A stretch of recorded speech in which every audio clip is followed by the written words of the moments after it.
ಗೆಳೆಯರೇ ನಮಸ್ಕಾರ, ಹೇಗಿದ್ದೀರಿ ಎಲ್ಲರೂ? ಗೆಳೆಯರೇ, ಭಾರತದ ಮೇಲೆ ಟ್ರಂಪ್ ಅನ್ನೋ ವಿಶ್ವಾಸಕ್ಕೆ ಅರ್ಹತೆ ಇಲ್ಲದ ವ್ಯಕ್ತಿ ಆಗಸ್ಟ್ 1ನೇ ತಾರೀಕಿಂದ ಟ್ಯಾರಿಫನ್ನು ಹಾಕಿಬಿಡ್ತೀವಿ ಅನ್ನೋದನ್ನು ಹೇಳಿದರು. ಆದರೆ ಅದನ್ನು ಈಗ ಆಗಸ್ಟ್ 7ನೇ ತಾರೀಕಿನವರೆಗೆ ಮುಂದಕ್ಕೆ ಹಾಕ್ಕೊಂಡಿದ್ದಾರೆ. ಇಲ್ಲಿ ಭಾರತದ ಆರ್ಥಿಕತೆಯನ್ನು ಹಳ್ಳ ಹಿಡಿಸಿ ಬಿಡ್ತೀನಿ, ರಷ್ಯಾದ ಸಹವಾಸವನ್ನು ಭಾರತ ಬಿಡಬೇಕು ಅಂತಿದ್ದ ಡೊನಾಲ್ಡ್ ಟ್ರಂಪ್ ತಮ್ಮದೇ ದೇಶದ ಆರ್ಥಿಕತೆ ಕೇವಲ 24 ಗಂಟೆಗಳಲ್ಲಿ 1 ಟ್ರಿಲಿಯನ್ ಬಿದ್ದು ಹೋಗಿದೆ. ಏನೋ ಮಾಡಲು ಹೋಗಿ ಏನೋ ಮಾಡಿದೆ ನಾನು ಅನ್ನೋ ಥರ ಆಗಿದೆ ಈಗ ವಿಶ್ವಮಾನವನ ಕತೆ. ಆದರೂ ನೊಬೆಲ್ ತಗೊಳ್ಳೋ ಯೋಚನೆಯನ್ನು ಮಾಡೋರೆಲ್ಲ ಹಿಂಗಾಗ್ತಾರಾ, ಇಲ್ಲ ಅಂದರೆ ಹಿಂಗೆ ಆದವರಿಗೆ ನೊಬೆಲ್ ಕೊಡ್ತಾರೋ ಗೊತ್ತಿಲ್ಲ. ಒಟ್ಟಿನಲ್ಲಿ ಅಮೆರಿಕದ ಆರ್ಥಿಕತೆ ಹಳ್ಳ ಹಿಡಿತಾ ಇದೆ ಅನ್ನೋದು ಮಾತ್ರ ಈಗ ಗೊತ್ತಾಗ್ತಾ ಇದೆ. ಹಾಗಂತ ಅಮೆರಿಕ ಭಾರತದ ಮೇಲೆ ಟ್ಯಾರಿಫ್ ಹಾಕ್ತಾ ಇರೋದು ಕೇವಲ ರಷ್ಯಾದ ತೈಲದ ವಿಚಾರಕ್ಕೆ ಅಲ್ಲ, ಬದಲಾಗಿ ಅವರ ಹಳ್ಳ ಹಿಡಿದಿರೋ ಆರ್ಥಿಕತೆಯನ್ನು ಸರಿ ಮಾಡಿಕೊಳ್ಳೋಕೆ ಅನ್ನೋದನ್ನು ಬಹಳಷ್ಟು ತಜ್ಞರು ಈಗಾಗಲೇ ಹೇಳ್ತಾ ಇದ್ದಾರೆ. ಹಾಗಾದರೆ ಅಮೆರಿಕದ ಆರ್ಥಿಕತೆಯನ್ನು ಸರಿ ಮಾಡಿಕೊಳ್ಳೋಕೆ ಹೋಗಿದ್ದ ಟ್ರಂಪ್ ಈಗ 1 ಟ್ರಿಲಿಯನ್ ನಷ್ಟವನ್ನು ಮಾಡಿಕೊಂಡಿದ್ದು ಹೇಗೆ? ಅಮೆರಿಕದ ನಿಜವಾದ ಉದ್ದೇಶ ರಷ್ಯಾ ಅಲ್ಲ ಅಂದರೆ ಬೇರೇನೋ? ಎಲ್ಲವನ್ನ ಈ ವಿಡಿಯೋದಲ್ಲಿ ನೋಡ್ಕೊಂಡು ಬರೋಣ ಬನ್ನಿ. ಗೆಳೆಯರೇ, ಕೊರೋನಾ ಬರೋದಕ್ಕೂ ಮೊದಲು ಅಮೆರಿಕ ಆರ್ಥಿಕತೆಯಲ್ಲಿ ವೇಗವಾಗಿ ಮುನ್ನುಗ್ತಾ ಇದ್ದ ದೇಶ. ಅದೇ ಕೊರೋನಾ ಬಂದಿದ್ದು ಅಮೆರಿಕದ ಆರ್ಥಿಕತೆ ಅಲ್ಲಿ ಹಳ್ಳವನ್ನು ಹಿಡಿಯೋಕೆ ಶುರುವಾಯಿತು. ಅದಕ್ಕೆ ಕಾರಣ ಬೇಕಾದಷ್ಟಿವೆ. ಅದೇ ಕೋವಿಡ್ನ ನಂತರ ಅಂದರೆ 2021ರ ನಂತರ ಅಮೆರಿಕದ ಆರ್ಥಿಕ ಬೆಳವಣಿಗೆ ಕೆಳಗೆ ಹೋಗ್ತಾ ಇತ್ತು. ಅದು ಇವತ್ತಿಗೂ ನಮಗೆ ನೋಡೋಕೆ ಸಿಗ್ತಾ ಇದೆ. ಕೇವಲ ಅಮೆರಿಕ ಒಂದೇ ಅಲ್ಲ, ಭಾರತವನ್ನು ಬಿಟ್ಟು ಎಲ್ಲ ದೇಶಗಳ ಆರ್ಥಿಕ ಬೆಳವಣಿಗೆ ಕುಂಠಿತ ಆಗಿದೆ ಅನ್ನೋದು ಎಲ್ಲರಿಗೂ ಗೊತ್ತೇ ಇದೆ.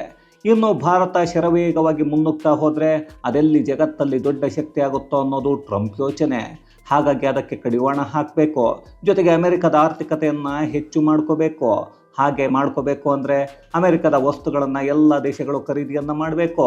ಆ ವಸ್ತುಗಳ ಮೇಲೆ ಬೇರೆ ದೇಶಕ್ಕೆ ಅತಿ ಹೆಚ್ಚಿನ ಸುಂಕವನ್ನು ವಿಧಿಸಬೇಕು. ಬೇರೆ ದೇಶಗಳಿಂದ ಆಮದು ಮಾಡಿಕೊಳ್ಳೋ ವಸ್ತುಗಳಿಗೆ ಅಮೆರಿಕ ದುಬಾರಿ ಸುಂಕವನ್ನು ವಿಧಿಸೋ ಯೋಚನೆಯನ್ನು ಮಾಡುತ್ತೆ. ಆಗ ಅಮೆರಿಕದಲ್ಲಿ ಖರೀದಿ ಮಾಡೋರೆಲ್ಲ ಬೇರೆ ದೇಶದ ವಸ್ತುಗಳನ್ನು ಖರೀದಿ ಮಾಡೋದ್ರ ಬದಲು ಅಮೆರಿಕದ ವಸ್ತುಗಳನ್ನು ಖರೀದಿ ಮಾಡ್ತಾರೆ. ಅದೇ ಬೇರೆ ದೇಶಗಳು ಅಮೆರಿಕದ ವಸ್ತುಗಳನ್ನು ಖರೀದಿ ಮಾಡೋಕ್ಕೆ ಹೆಚ್ಚು ಹಣವನ್ನು ಕೊಟ್ಟು ಖರೀದಿಯನ್ನು ಮಾಡ್ತಾರೆ. ಆಗ ಅಮೆರಿಕಕ್ಕೆ ಬರೋ ಲಾಭ ಹೆಚ್ಚಾಗತ್ತೆ. ಆದ್ದರಿಂದ ನಮ್ಮ ಆರ್ಥಿಕತೆ ಹೆಚ್ಚಾಗುತ್ತೆ ಅನ್ನೋದು ಟ್ರಂಪ್ ಯೋಚನೆ. ಜೊತೆಗೆ ಟ್ರಂಪ್ ಅಮೆರಿಕದ ಅಧ್ಯಕ್ಷ ಅನ್ನೋದಕ್ಕೆ ಮೊದಲು ಅವನೊಬ್ಬ ಬಿಸ್ನೆಸ್ ಮ್ಯಾನ್. ಈತನನ್ನು ಬಿಸ್ನೆಸ್ನಲ್ಲಿ ಒಳ್ಳೆಯ ನೆಗೋಷಿಯೇಟರ್ ಅಂತ ಕೂಡ ಕರೀತಾರೆ. ಯಾಕಂದರೆ ಈಗಲೂ ನಾವುಗಳು ಸರಿಯಾಗಿ ನೋಡಿದರೆ ಟ್ರಂಪ್ ಯಾವುದೇ ದೇಶಗಳಿಗೂ ಹೇಳಿದಷ್ಟು ಸುಂಕವನ್ನು ವಿಧಿಸಿಲ್ಲ. ಬದಲಾಗಿ ಮಾತುಕತೆಗೆ ಬಂದಾಗ ಒಂದಷ್ಟು ಹೆಚ್ಚು ಕಡಿಮೆ ಅನ್ನೋ ಹಾಗೆ ಒಂದಷ್ಟು ಅವರ ಕಂಡೀಷನ್ಗಳನ್ನು ಹಾಕಿ ಒಂದಷ್ಟು ಸುಂಕವನ್ನು ಕಡಿಮೆ ಮಾಡಿರೋದನ್ನು ನಾವು ಕೂಡ ನೋಡ್ತಾನೆ ಇದ್ದೀವಿ. ಅದೇ ಕೆಲಸವನ್ನು ಈಗ ಭಾರತದ ಜೊತೆಗೆ ಕೂಡ ಮಾಡಿಕೊಳ್ಳೋಕೆ ಯೋಚನೆಯನ್ನು ಟ್ರಂಪ್ ಮಾಡ್ತಾನೆ ಇದ್ದಾರೆ. ಅದಕ್ಕೆ ಕೊಡ್ತಾ ಇರೋ ರೀಸನ್ ಮಾತ್ರ ರಷ್ಯಾದಿಂದ ತೈಲವನ್ನು ಖರೀದಿ ಮಾಡ್ತಾ ಇರೋದಕ್ಕೆ ಟ್ಯಾರಿಫ್ ಹೆಚ್ಚು ಮಾಡ್ತಾ ಇದ್ದೀವಿ, ಅದಕ್ಕೆ ಮತ್ತಷ್ಟು ದಂಡವನ್ನು ಹಾಕ್ತೀವಿ ಅಂತಿದ್ದಾರೆ. ಇಲ್ಲಿ ಅವರ ಉದ್ದೇಶ ಭಾರತದ ಮೇಲೆ ಸ್ಯಾಂಕ್ಷನ್ ಟ್ಯಾರಿಫ್ ಹಾಕೋದಲ್ಲ. ಅದರ ಬದಲಾಗಿ ಭಾರತ ಅಮೆರಿಕದ ಜೊತೆ ಮಾತುಕತೆಗೆ ಹೋಗಬೇಕು. ಆಗ ಅಲ್ಲಿ ಒಂದಷ್ಟು ನೆಗೋಷಿಯೇಟ್ ಮಾಡೋದು. ಆದರೆ ಭಾರತ ಅದಕ್ಕೆಲ್ಲ ತಯಾರಾಗಿಲ್ಲ, ಮಾತುಕತೆಗೆ ಹೋಗ್ತಾನೂ ಇಲ್ಲ. ಅದಕ್ಕಾಗಿ ದಿನಾಂಕಗಳನ್ನು ಮುಂದಕ್ಕೆ ಹಾಕ್ಕೊಂಡು ಹೋಗ್ತಾನೇ ಇದ್ದಾರೆ ಅಮೆರಿಕ ಅಧ್ಯಕ್ಷ ಡೊನಾಲ್ಡ್ ಟ್ರಂಪ್. ಆದರೆ ಇದು ಈಗ ಅವರಿಗೆ ತಿರುಗಿ ಹೊಡಿತಾ ಇದೆ. ಗೆಳೆಯರೇ, ಮಂಗನ ಕೈಗೆ ಮಾಣಿಕ್ಯ ಕೊಟ್ಟರೆ ಏನಾಗುತ್ತೆ ಅನ್ನೋದನ್ನು ಈ ಟ್ರಂಪ್ ನೋಡಿ ತಿಳ್ಕೋಬೇಕು ಅನಿಸುತ್ತೆ. ಎಲ್ಲವನ್ನ ಬಿಸ್ನೆಸ್ ಆಗಿ ನೋಡೋ ಟ್ರಂಪ್ ಕೈಗೆ ಅಮೆರಿಕ ಸಿಕ್ಕಿದ್ದು. ಒಬ್ಬ ವ್ಯಾಪಾರಿ ಕೈಗೆ ಒಂದು ದೇಶ ಸಿಕ್ಕರೆ ಅದೇನಾಗುತ್ತೆ ಅನ್ನೋದಕ್ಕೆ ಅಮೆರಿಕ ಈಗ ಸದ್ಯಕ್ಕೆ ನಮ್ಮ ಮುಂದೆ ಉದಾಹರಣೆಯಾಗಿ ನಿಂತ್ಕೊಂಡಿದೆ. ಒಬ್ಬ ವ್ಯಕ್ತಿ ತನ್ನ ಪ್ರತಿಷ್ಠೆಗಾಗಿ ಇಡೀ ಅಮೆರಿಕದ ಆರ್ಥಿಕತೆಯನ್ನೇ ಹಳ್ಳ ಹಿಡಿಸಿದ್ರು ಅನ್ನೋ ಮಾತುಗಳು ಈಗ ಜಗತ್ತಿನ ಆರ್ಥಿಕ ತಜ್ಞರಿಂದ ಕೇಳಿ ಬರ್ತಾ ಇದೆ. ಇಲ್ಲಿ ಟ್ರಂಪ್ ಭಾರತವನ್ನು ಏನಾದರೂ ಮಾಡಿ ಮಾತನಾಡೋ ಹಾಗೆ ಮಾಡಬೇಕು ಅಂತ ಸರ್ಕಸ್ಸಲ್ಲಿ ಬರೋ ಜೋಕರ್ ಹಾಗೆ ಆಡ್ತಾ ಇದ್ದಾರೆ. ಆದರೆ ಭಾರತ ಇದಕ್ಕೆಲ್ಲ ಉತ್ತರವನ್ನು ಕೊಡದೆ ಸೈಲೆಂಟಾಗಿ ರಣನೀತಿಯನ್ನು ರೂಪಿಸ್ತಾ ಇದೆ. ಈಗ ಅದೆಲ್ಲದರ ಪರಿಣಾಮವನ್ನು ಅಮೆರಿಕ ಅನುಭವಿಸ್ತಾ ಇದೆ. ಅಮೆರಿಕದ ಷೇರು ಮಾರುಕಟ್ಟೆ ಮಕ್ಕಡೆ ಮಲಗಿದೆ, ಪೂರ್ತಿಯಾಗಿ ಅಧಪತನ ಕಂಡಿದೆ. ಒಂದೇ ದಿನಕ್ಕೆ ಅಮೆರಿಕಕ್ಕೆ ಆಗಿರೋ ನಷ್ಟ ಸುಮಾರು 1.1 ಟ್ರಿಲಿಯನ್ ಅಂದರೆ 1,00,000 ಕೋಟಿ ಡಾಲರ್ಗಿಂತ ಹೆಚ್ಚಿನ ನಷ್ಟವನ್ನು ಅನುಭವಿಸಿದೆ. ಇಲ್ಲಿ ಟ್ರಂಪ್ ನಾನು ಭಾರತದ ವಿರುದ್ಧ 25% ಟ್ಯಾರಿಫ್ ಹಾಕಿದರೆ ಭಾರತದ ಷೇರು ಮಾರುಕಟ್ಟೆ ಅಲ್ಲೋಲ ಕಲ್ಲಲ ಆಗಿಬಿಡುತ್ತೆ, ಭಾರತದ ಅರ್ಥವ್ಯವಸ್ಥೆ ಒಂದೇ ದಿನದಲ್ಲಿ ಹಳ್ಳ ಹಿಡಿಯುತ್ತೆ, ಆಗ ಭಾರತ ನನ್ನ ಹತ್ರ ಓಡೋಡಿ ಬರುತ್ತೆ ಅಂತ ಕನಸನ್ನು ಕಂಡಿದ್ರು. ಅದು ಆಗಿದ್ದು ನಿಜ. ಆದರೆ ಭಾರತದಲ್ಲಲ್ಲ, ಬದಲಾಗಿ ಅಮೆರಿಕದ ಒಳಗೆ ನಮ್ಮ ದೇಶದ ಷೇರು ಮಾರುಕಟ್ಟೆ ಸರಿಯಾದ ರೀತಿಯಲ್ಲೇ ಇದೆ.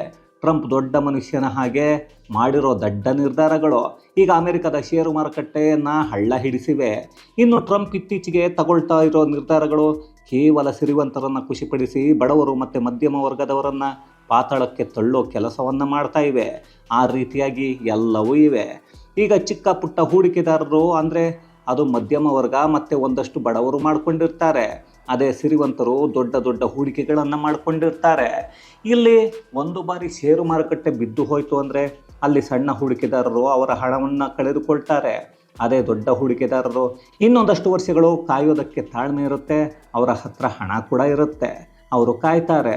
ಆದರೆ ಸಣ್ಣ ಹೂಡಿಕೆದಾರರು ಏನ್ರಿ ಮಾಡ್ತಾರೆ? ಈಗಾಗಲೇ ಅಮೆಜಾನ್, ಟೆಸ್ಲಾ, ಮೆಟಾ ಇಂತಹ ದೊಡ್ಡ ಸಂಸ್ಥೆಗಳು ಲಕ್ಷಾಂತರ ಕೋಟಿ ನಷ್ಟವನ್ನು ಮಾಡಿಕೊಂಡಿವೆ. ಹಿಂಗಿದ್ದಾಗ ಅಲ್ಲಿನ ಸಾಮಾನ್ಯರ ಪರಿಸ್ಥಿತಿ ಹೇಗಿರುತ್ತೆ? ಸುಂಕವನ್ನು ವಿಧಿಸೋದ್ರಿಂದ ಬೇರೆ ದೇಶದ ವಸ್ತುಗಳು ಅಮೆರಿಕಕ್ಕೆ ಆಮದು ಆದರೂ ಅದಕ್ಕೆ ಹೆಚ್ಚಿನ ಸುಂಕವನ್ನು ಅಲ್ಲಿನ ಜನರೇ ಪಾವತಿ ಮಾಡಬೇಕು. ಹೆಚ್ಚು ಹೆಚ್ಚು ಟ್ಯಾಕ್ಸ್ಗಳನ್ನು ಕೊಟ್ಟು ಖರೀದಿಯನ್ನು ಮಾಡಬೇಕು. ಇದರಿಂದ ಹೊರೆ ಭಾರತಕ್ಕೋ ಬೇರೆ ದೇಶಕ್ಕೂ ಆಗಲ್ಲ. ಭಾರತ ಮತ್ತು ಬೇರೆ ದೇಶಗಳಿಗಿಂತ 3 ಪಟ್ಟು 4 ಪಟ್ಟು ಹೊರೆ ಆಗೋದು ಅಮೆರಿಕದ ನಾಗರಿಕರಿಗೆ. ಇದರಿಂದ ಹಣದುಬ್ಬರ ಹೆಚ್ಚಾಗತ್ತೆ. ಇನ್ನು ಅಮೆರಿಕದ ದೊಡ್ಡ ವ್ಯಾಪಾರ ರಾಷ್ಟ್ರಗಳು ಅಂದರೆ ಚೈನಾ, ಭಾರತ, ತೈವಾನ್, ಬ್ರೆಜಿಲ್ ಮತ್ತು ಸ್ವಿಟ್ಜರ್ಲ್ಯಾಂಡ್. ಇದರಲ್ಲಿ ಚೈನಾ ಅಮೆರಿಕ ಹೇಳಿದ್ದನ್ನು ಯಾವುದನ್ನು ಕೇಳಲ್ಲ.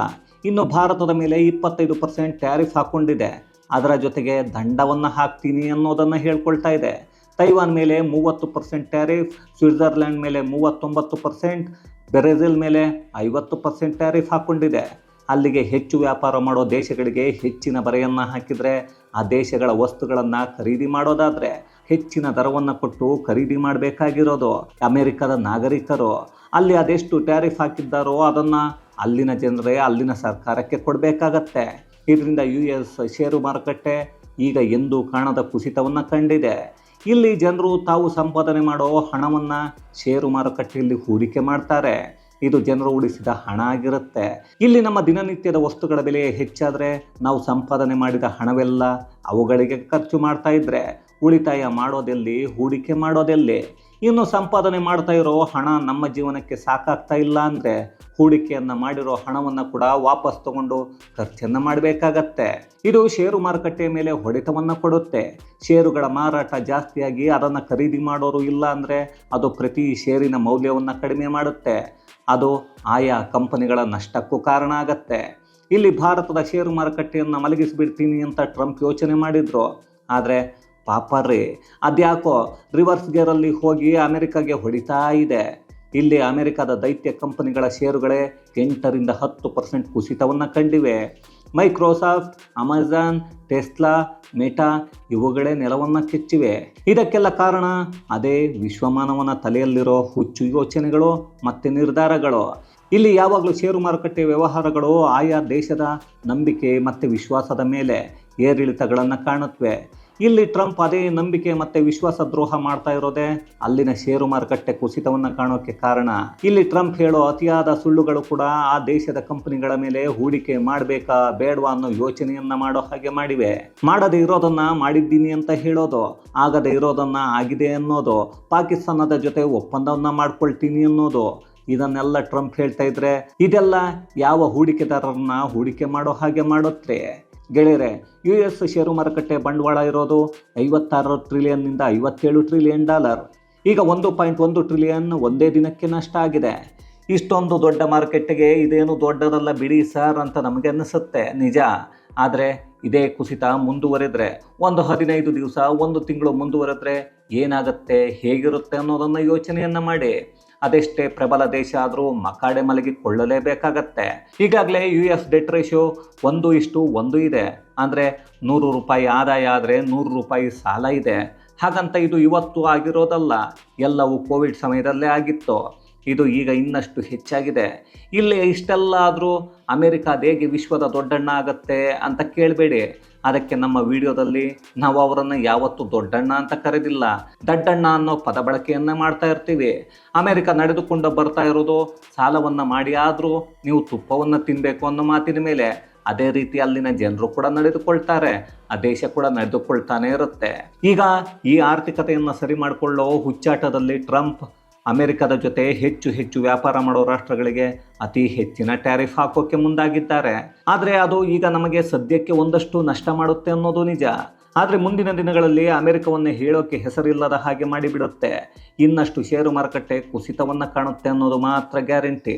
ಇದು ಗೆಳೆಯರೆ, ಅಮೆರಿಕದ ಟ್ರಂಪ್ ಹುಚ್ಚಾಟಕ್ಕೆ $1.1 ಟ್ರಿಲಿಯನ್ ನಷ್ಟವನ್ನು ಮಾಡಿಕೊಂಡಿರೋದರ ಕುರಿತಾದ ಒಂದಷ್ಟು ಮಾಹಿತಿ ಮತ್ತಷ್ಟು ವಿಶೇಷತೆಗಳೊಂದಿಗೆ ಮುಂದಿನ ವಿಡಿಯೋದಲ್ಲಿ ಭೇಟಿಯಾಗೋಣ. ಅಲ್ಲಿಯವರೆಗೂ ಕನ್ನಡವೇ ಸತ್ಯ, ಕನ್ನಡವೇ ನಿತ್ಯ.